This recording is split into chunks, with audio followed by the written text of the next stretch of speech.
ఈరోజు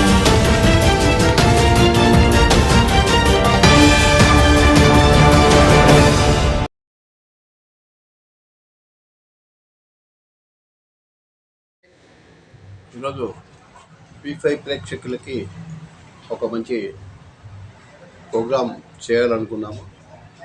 గతంలో ఎన్నో ప్రోగ్రాం చేస్తున్నాము. ఇప్పుడు ప్రజలకు సంబంధించినటువంటి కళ్ళకు సంబంధించినటువంటి జబ్బులు ఎట్లా వస్తాయి, ఎందుకు వస్తాయి అనే విధానంపై మనం ప్రత్యేకంగా శ్రీనివాస్ గారితో ప్రత్యేక కార్యక్రమం నిర్వహించడం జరిగింది. ఇందులో సుమారు శ్రీనివాస్ గారు పేద ప్రజల కోసం క్యాంపులు పెట్టి సుమారు ఒక 80,000 మంది వరకు ఇతను క్యాంపుల ద్వారా కళ్ళకి ఆపరేషన్ చేయించిన వైనం అతన్ని మనం కలుసుకున్నాము. అతని మాటల్లో ఎట్లా ఉన్నది ఏంది అనేది వారి మాటల్లో అడిగి తెలుసుకునే ప్రయత్నం చేస్తాము. నమస్కారం అండి. నమస్కారం. నా పేరు బండి శ్రీనివాస్. నేను ఆప్థమాలజీ డీవైలో చేస్తున్నాను. గత కొన్ని సంవత్సరాలుగా నేను అన్ని డిస్ట్రిక్ట్లో, పాత వరంగల్ డిస్ట్రిక్ట్, సిద్దిపేట, కరీంనగర్ డిస్ట్రిక్ట్ నేను ఉచిత కంటి ఆపరేషన్ క్యాంప్స్ చేస్తున్నాము. పేద ప్రజలకు ఉచితంగా కంటి ఆపరేషన్స్ చేస్తూ మేము ఇన్ని రోజులు వారికి కంటికి ఎలాంటి ఇబ్బంది ఉన్నా వాళ్ళు వచ్చి మా దగ్గర పరీక్ష చేయించుకొని దానికి మేము ఐఆర్ సెంటర్ పంపించి ఉచితంగా ఆపరేషన్ చేసి పంపేయడం జరుగుతున్నది. వాళ్ళకు ఎలాంటి లావాదేవీలు లేకుండా వాళ్ళకు పేద ప్రజలకు ఉచితంగా ఆపరేషన్ చేయిస్తున్నాము. ఇప్పుడు మీరు గత 15-20 సంవత్సరాల నుంచి వెళ్ళి పేద ప్రజలకు సర్వీస్ చేస్తుంటారు కదా సార్. ఎలాంటి పేదవాళ్ళకు ఎట్లాంటి వాళ్ళకు మీరు క్యాంప్స్ పెడుతున్నారు, ఎక్కడెక్కడ పెడుతున్నారు, ఎంతమందికి చేయించారు? ప్రతి విలేజ్ టు విలేజ్ క్యాంపు పెడుతున్నాం. ప్రతి విలేజ్ టు విలేజ్ క్యాంపు పెట్టుకుంటూ విలేజ్ నుంచి వెళ్ళి మేము వెహికల్లో తీసుకెళ్ళి వాళ్ళకు ఉచితంగా కంటి ఆపరేషన్ చేయించి పంపించడం జరుగుతున్నది. అంటే మీది స్వచ్ఛంద సంస్థనా లేకపోతే మీరు గవర్నమెంట్ సంబంధించిన అనుబంధ సంస్థలు ఏంటి? మేము ఒక ఇన్స్టిట్యూట్లో నేను కోఆర్డినేటర్గా పనిచేస్తూ ఉచితంగా కంటి ఆపరేషన్ చేయించడం జరుగుతుంది. ఎంతోమంది డబ్బులకు అది చేస్తున్నారు, క్యాంపులు పెట్టి ఆపరేషన్ చేస్తున్నారు కదా, మీరు ఉచితంగా చేయాలన్న ఆలోచన మీకు ఎట్లా వచ్చింది? ఉచితంగా అది మా దృష్టికి రాలేదు. మాకు ఇది గత 20 సంవత్సరాల నుంచి ఇది ఎక్కడ నడుస్తున్న క్యాంపులే. కాకపోతే ఏంటంటే ఇది డిఆర్డిఆర్కి సంబంధించిన. ఇప్పటి వరకు ఎంతమందికి చేశారు మీరు ఆపరేషన్స్? మ్యాక్సిమం ఏంటంటే 80,000 మెంబర్స్ దాకా 20 సంవత్సరాలు జరుగుతుంది. ఇప్పుడు క్యాంపులు అంటే ప్రతి విలేజ్ జిల్లాలో కూడా తిరుగుతారు కదా మీరు. ఈ జిల్లాలో మోటివేషన్ చేసిన తర్వాత ఈ వీళ్ళకి ఎక్కడ ఆపరేషన్ చేస్తారు? మేము ప్రతి విలేజ్కు మేము సర్పంచ్ గారికి, కార్యదర్శి గారికి, జిల్లా వైద్యాధికారులకు మేము కలిసి వారికి మా ఇన్స్టిట్యూట్ తరఫున ఇన్ఫర్మేషన్ చేసి మేము ప్రతి విలేజ్ సర్పంచ్ దగ్గరికి వెళ్ళి ఆ విలేజ్లో ఎంతమంది ఉన్నారు వాళ్ళకి పరీక్ష చేసి వాళ్ళకు ఉచితంగా తీసుకెళ్ళి పరీక్షలు చేసి ఆపరేషన్ చేయడం జరుగుతుంది. ఇప్పుడు వాళ్ళు మీ దగ్గరికి రావాలి, మిమ్మల్ని కలుసుకోవాలంటే ఎట్లా వాళ్ళకు కావాలి? మేము ప్రతి సర్పంచ్ గారికి, కార్యదర్శి గారికి మరియు ఊళ్ళో ఉండే ఆశా వర్కర్స్ కానీ, ఏఎన్ఎం కానీ మేము ఫోన్ నెంబర్ ఇస్తున్నాము. మీకు ఉచితంగా ఆపరేషన్ ఏది ఉంటే మా దగ్గర రండి. ఏదన్నా మీకు వేరే డబ్బులు పెట్టి ఎక్కడైనా చేయించుకోవాలంటే మీ ఇష్టం, మీరు ఎక్కడైనా చేయించుకోవచ్చు అని చెప్పడం జరుగుతుంది. వాళ్ళకు మీరు ఏం వసతులు, ఎట్లాంటి వసతులు కల్పిస్తారు? వాళ్ళకు ఉచిత బస్సు, ఉచిత భోజనము, లెన్స్ కానీ ఉచితంగానే చేయడం జరుగుతుంది. అంటే ఇప్పుడు కళ్ళకు సంబంధించిన ఎట్లాంటి వాళ్ళు కళ్ళకి చూసుకోవడానికి వస్తారు కలవడానికి? మా దగ్గర ఒక తీరు పేషెంట్స్ అని కాదు, అన్ని విధాల కంటికి సంబంధించిన అన్ని జబ్బుల గురించి మా దగ్గరికి వస్తారు. మేము వాళ్ళ జబ్బుని బట్టి మేము ఐఆర్ సెంటర్కి పంపించడం జరుగుతుంది.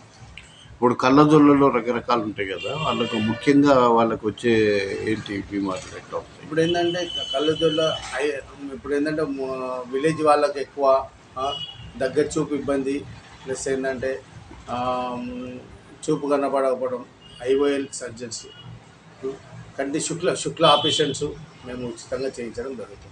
మామూలుగా మీరు ఈ కళ్ళకు ఏమన్నా కుచ్చుకపోయినా లేకపోతే ఇంకేదైనా ప్రాబ్లం అయినా కానీ ఇట్లా ఇవన్నీ చేస్తారా? ఎట్లాంటి వాళ్ళకి చేస్తారు?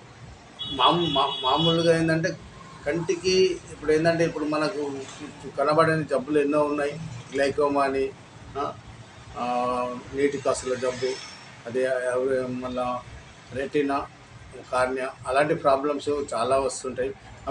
ఇవి కానీ మేము ఇక్కడ పరీక్ష మామూలుగా చూసి వాళ్ళని ఐఆర్ సెంటర్ పంపించడమే జరుగుతుంది.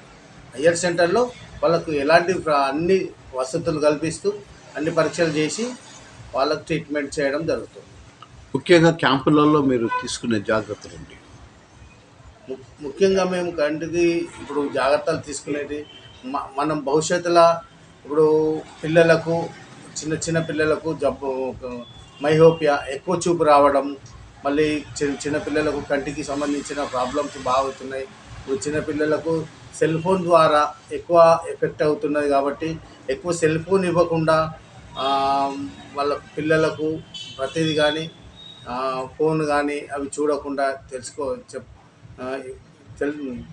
ఇవ్వకుండా చేయాలని వాళ్ళ విలేజ్ వాళ్ళ పిల్లలకు, తల్లులకు, మళ్ళీ ఆశా వర్కర్స్కు, ప్లస్ అంగన్వాడీ టీచర్స్కు ఎక్కువ ఎక్స్ప్లోర్ చేయడం జరుగుతుంది. ఎక్కువ ఈ కళ్ళ జబ్బులు ఎట్లాంటి వాళ్ళకి వస్తాయి, ఎందుకు వస్తాయి? కళ్ళ జబ్బులు ఎట్లాంటి వాళ్ళకు ఎక్కువ వస్తాయి అంటే, ఇప్పుడు కళ్ళ జబ్బు ఎట్లా వస్తుందని చెప్పి ఏది చెప్పలేము. అంటే ఏంటంటే షుగర్ వల్ల రావచ్చు, కొందరికి హై బీపీ వల్ల రావచ్చు, కొందరి వంశపార్యపర్యంగా, ఇప్పుడు గ్లైకోమా అనేది వంశపార్యపర్యంగా కూడా ఉన్నది దానికి, అలాంటి రావచ్చు. కాకపోతే ఏంటంటే మన తాతలు అమ్మలు వాళ్ళకు ఇలాంటి అప్పుడు చేసే పరీక్షలు లేకుండా ఏదైనా కూడా వాళ్ళు చేసుకున్నారు. అప్పటి విషయాలు మనకు తెలియదు కాబట్టి ఇప్పుడు ఉన్న ప్రాబ్లమ్స్ బట్టి మనకు ఎలాంటి మసకబారినట్టు ఎలాంటి ఏది ఉంటే ఖచ్చితంగా ఐఆర్ సెంటర్కి వెళ్ళి చెక్ చేయించుకోవాలని మనవి. ఇప్పుడు పూర్వం రోజుల్లో ఎక్కువ శాతము ఈ పొగ వల్ల వచ్చేది అని చెప్తున్నారు, ఇప్పుడు దేనివల్ల వస్తుంది? సార్ పొగ వల్ల కన్నా ఇప్పుడు రేడియేషన్ వల్ల ఎక్కువ వస్తున్నారు సార్. ఇప్పుడు రేడియేషన్ వల్ల అంటే డీజే లైట్స్, అప్పుడు సెల్ ఫోన్ లైట్స్, మనకు లేజర్ లైట్స్, వాటి వల్ల కంటి చూపు ప్రాబ్లం అయ్యే అవకాశాలు ఉన్నాయి. వాటితో పోల్చుకుంటే మనం తినే ఆహారంలో కూడా పౌష్టిక ఆహారం లేకుండా చాలా విటమిన్స్ లేని ఆహారం తీసుకోవడం జరుగుట్లా మనకు ఎక్కువ ప్రాబ్లమ్స్ అవుతున్నాయి. ఇవి రాకుండా ఉండాలంటే వాళ్ళు తీసుకోవాల్సిన జాగ్రత్తలు?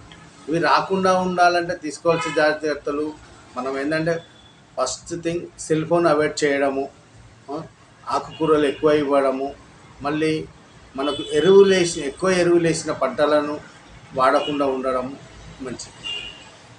ఎక్కువ ఇప్పుడు అంతా రసాయనిక ఎరువులు వాడుతున్నారు కదా, మరి దాని ప్రత్యామ్నాయ మార్గం ఏంటి? దానికి మనం ఏం చేయలేము సార్. ప్రత్యామ్నాయ మార్గం అంటే ఇప్పుడు ఏంటంటే రసాయనం లేని మనం ఎట్లయినా వ్యవసాయం అనేది ప్రతి ఒక్కరికి ఉన్నది, ఎంతో కొంత ఉన్నది.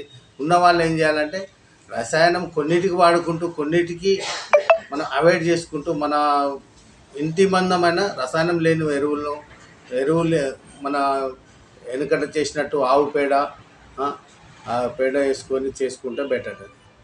ఇప్పుడు మీరు ఈ ప్రజలకు ఇచ్చే సూచనలు ఏమైనా ఉన్నాయా? ప్రజలకు ఇచ్చే సూచనలు అంటే, ఇప్పుడు సార్ మనము అయ్యో అంటారు సార్, మనం ఫోన్లు వాడద్దు అదని మనం చెప్పొచ్చు. చెప్తుంటే ఏంటంటే అందరూ అయ్యో వాళ్ళు ఏమంటున్నారంటే ఫోన్లు వాడకుండా ఉండడమే చాలా మంచిది. ఇప్పుడు ఎవరు కానీ తల్లులు కానీ పిల్లలు కానీ చిన్నపిల్లలకైతే ఎట్టి పరిస్థితుల్లో ఫోన్ ఇవ్వకూడదు. చిన్నపిల్లలకి ఏంటంటే ఇప్పుడు వచ్చే ప్రాబ్లమ్స్ చాలా ఎక్కువ అవుతున్నాయి కాబట్టి ఇవ్వకపోవడమే మంచిది. అలవాటు అయిపోయింది కదా, ఇప్పుడు ఎట్లా వాళ్ళకి జనాలకి అలవాటు అయిపోయింది కాబట్టి తక్కువ చేసుకోవాలి. ఆ అలవాటు అన్న తక్కువ చేస్తేనే ఏంటంటే ఇప్పుడు చాలా ప్రాబ్లం నుంచి బయటపడే అవకాశం ఉన్నాయి. మాకు తెలిసిన సమాచారం ప్రకారంగా మేము మాకు మీటింగ్లో సార్ వాళ్ళు కూడా చెప్పింది ప్రకారంగా ఏంటంటే గత కొద్ది రోజులలో గ్లైకోమా ప్రాబ్లంతో ఎక్కువ పిల్లలు కానీ చాలామంది కానీ ఇబ్బంది పడే అవకాశాలు ఉన్నాయి. మళ్ళీ ఇప్పుడు ఈ బ్లూటూత్ వల్ల 24 అవర్స్ బ్లూటూత్ పెట్టుకొని పాటలు వినడం వల్ల చెవి కర్ణబేరి దెబ్బతిన్నట్టు చెవులకు కూడా ఇబ్బంది అయ్యే అవకాశాలు ఉన్నాయని మా సార్ వాళ్ళు చెప్పారు. పూర్వం రోజుల్లో ఎక్కువ శాతం చిన్నపిల్లలకు అన్ని వయస్సు పడిన వాళ్ళకే ఈ కంటి జబ్బులు వచ్చేది కదా, ఇప్పుడు చిన్నపిల్లలకు కూడా వస్తుంది. ఇది కారణం అదే సార్ మనం తినే విటమిన్ లోపం వల్ల ఇలాంటి ప్రాబ్లం జరుగుతున్నది.